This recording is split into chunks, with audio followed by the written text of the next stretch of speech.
कोई भी सरकार 5 साल चलती है। 5 साल का मतलब 60 महीने, लेकिन 6 महीने में ही अगर उनके 33 विधायक बागी हो जाएं तो प्रचंड बहुमत की सरकार बनाने का दावा बीजेपी का बिहार के अंदर तो है, लेकिन यह बात भी बीजेपी अच्छे से जानती है कि एक एक विधायक उनके लिए कितना ज्यादा जरूरी हो जाएगा। जब पहले 12 और उसके बाद 11 विधायकों की नाराजगी की खबर आए, जी हां, यही खबर आपको आज मैं दिखाने जा रहा हूं। इससे एक दिन पहले मैंने आपको खबर दिखाई थी कि 12 विधायक बहुत नाराज चल रहे हैं। नाराजगी भी लाजमी थी। वो भागलपुर जो पूरा का पूरा इलाका एनडीए के साथ खड़ा नजर आया, जैसा कि बीजेपी वालों का भी कहना है, जेडीयू वालों का भी कहना है, इन सबका कहना है कि इस चुनाव में कोई भी खेल नहीं हुआ, जैसा विपक्ष आरोप लगाया, कोई धांधली नहीं। मैंने मान लिया, मेरा चैनल कहता कोई धांधली नहीं। तो आखिरकार जो जनता ने वोट कास्ट करके बीजेपी और जेडीयू एलजेपीआर के विधायकों को चुना है और जिसके दम पर जश्न मनाया जा रहा है एनडीए की तरफ से, खासकर मोदी शाह की तरफ से, ऐसे ही विधायक अगर नाराज होने लगे और बागी हो जाए तो भागलपुर की जनता ने ऐसा दबाव बनाया कि पहले तो 12 विधायक बागी सुर अलापने लगे, लेकिन अब इसमें नए नाम और जुड़ गए, 11 विधायक और जोड़ लीजिए। जी हां, बिहार के एक और कोने से आवाज उठी है। इस बार 11 एनडीए के विधायकों ने मोर्चा खोला है, कुल मिलाकर 33, और चाहिए कितने बहुमत के लिए? 122, यानी 169 के आंकड़े पर आकर अटक गई है एनडीए। क्या यह सरकार वाकई 60 दिन चल पाएगी, जिसमें 6 दिन के अंदर ही सिर्फ फुटबॉल हो रही है? नमस्कार, मैं हूं प्राज्वल गौतम और आप देख रहे हैं न्यूज सर्किल। शपथ ग्रहण समारोह 20 तारीख को हुआ था। 26 तारीख से पहले, यानी 20 तारीख के बाद 22-23 तारीख को यह खबर आ जाती है 12 विधायकों की नाराजगी, और अब 26 तारीख को एक खबर आती है ना 12 नाराज नहीं थे, 11 और जोड़ लीजिए, कुल मिलाकर हो गए 33। पहले वो मैं खबर दिखा देता हूं कि पूर्वी चंपारण से खबर निकल कर आई है। पूर्वी चंपारण में कुल मिलाकर 12 सीटें। चंपारण, याद रखिए, पूर्वी चंपारण में एक ढाका सीट है जो आरजेडी ने जीती थी। अब ये जो 12 विधायकों में से 11 सीटें जेडीयू, एलजेपीआर और बीजेपी के खाते में गईं। अब इसको लेकर खबर क्या है, पहले खबर देखिए। पूर्वी चंपारण के लोगों को बिहार की नई सरकार ने किया निराश, क्या कारण है? इसमें दावा किया गया है कि बिहार विधानसभा चुनाव में पूर्वी चंपारण जिले की 12 में से 11 सीटों पर एनडीए के उम्मीदवार जीते, लेकिन इनमें से किसी एक भी विधायक को मंत्रिमंडल में शामिल नहीं किया गया। इससे पूर्वी चंपारण जिले के लोग निराश हैं। खबर कैसे और कहां है, अब आके आपको बताता हूं। दरअसल हुआ ये कि पूर्वी चंपारण में 12 सीटों में से 11 सीटें एनडीए जीत जाता है।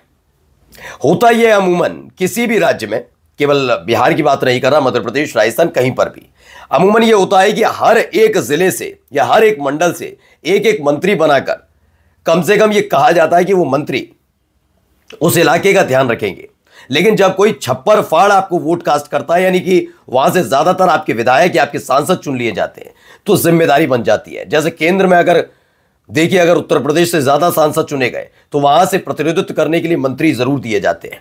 बिहार से ऐसा होता है, महाराष्ट्र से ऐसा होता है। लेकिन जब बात राज्य की होती है तो ऐसा ही होता है। अलग अलग जिले और मंडल में देखा जाता है सबसे ज्यादा विधायक कहां से, ये विधायक को मंत्री बनाकर इसलिए बिठाया जाता है कि उस इलाके में लोगों से मिले, क्योंकि अमूमन जब विधायक से बातचीत आप करेंगे तो अच्छा लगता है लोगों को, सांसद से भी। लेकिन जब मंत्री से मिलते हैं तो उसका, मंत्री की बात, मंत्री के कहने का तरीका, उनसे मुलाकात का तरीका लोगों को प्रभावित करता है।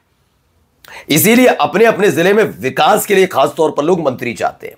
जैसा कि एनडीए का दावा है कि निष्पक्ष चुनाव था और जो फैसला आया वो पूरी तरह से निष्पक्ष था, मैं भी मान लेता हूं। तो उस आधार से पूर्वी चंपारण के लोगों के साथ इन्होंने गलत किया। पहले वो आंकड़ा दिखाता हूं, ये आंकड़ा देखते चलिए। इन्होंने इस आंकड़े को बताया है कि कौन कौन कहां कहां से जीता है। इसमें पूरी लिस्ट है। तो ये खबर ईटीवी की है, देखिए इसमें उन्होंने लिखा है नीचे कौन कौन कैसे। बिहार असेंबली इलेक्शन का रिजल्ट है। खास तौर पर ईस्ट चंपारण में 12 सीटें आती हैं, 11 एनडीए के खाते में और 1 महागठबंधन के खाते में गई है। कौन सी गई वो बताएंगे आपको, लेकिन फिलहाल रक्सौल से प्रमोद कुमार सिन्हा चुनाव जीते हैं, बीजेपी के हैं। सुगौली से राजेश कुमार बबलू गुप्ता चुनाव जीते हैं, एलजेपीआर के हैं। नरकटिया से विशाल कुमार जेडीयू के चुनाव जीते। हरसिद्धि से कृष्णानंद पासवान ने चुनाव जीता, बीजेपी के हैं। गोविंदगंज से राजू तिवारी हैं, एलजेपीआर के। केसरिया से हैं शालिनी मिश्रा जेडीयू की, कल्याणपुर से सचिंद्र प्रसाद सिंह है बीजेपी के, पिपरा से श्याम बाबू प्रसाद यादव बीजेपी, मधुबन से राणा रणधीर है बीजेपी के, मोतिहारी से प्रमोद कुमार बीजेपी के और चिरैया से लाल बाबू प्रसाद गुप्ता है बीजेपी के। एक सीट ढाका फैसल रहमान जीत गए आरजेडी के। यानी 12 में से 11 विधायक एनडीए के चुने जाते हैं। जब एनडीए के चुने गए और खास तौर पर ज्यादातर बीजेपी के, तो जिन 14 मंत्रियों को बनाया गया उनमें से एक मंत्री पूर्वी चंपारण को क्यों नहीं दिया गया, इसको लेकर नाराजगी है। इससे पहले भी हमने आपको खबर दिखाई थी 12 लोगों की, वो 12 विधायक जो खासतौर पर नाराज चल रहे थे। अब 11 विधायक और इसमें नाराज इसलिए हैं क्योंकि अगर आप आंकड़ा देखें तो 89 सीटें बीजेपी की आती हैं, 85 जेडीयू की, यानी 4 कम सिर्फ जेडीयू की थी। लेकिन मंत्री पद में आप जाकर देखिए तो 8 मंत्री पद जेडीयू को मिलते हैं और 6 मंत्री पद ज्यादा, यानी 14 मंत्री बीजेपी मंत्रिमंडल नीतीश सरकार में बनवा लेती है। तो इसको लेकर पहले से नाराजगी है। कहा यह जा रहा है कि ये इलाका जो है, इसमें जो विधायक है, इसमें जेडीयू के नेताओं में कम और बीजेपी के नेताओं में ज्यादा नाराजगी है।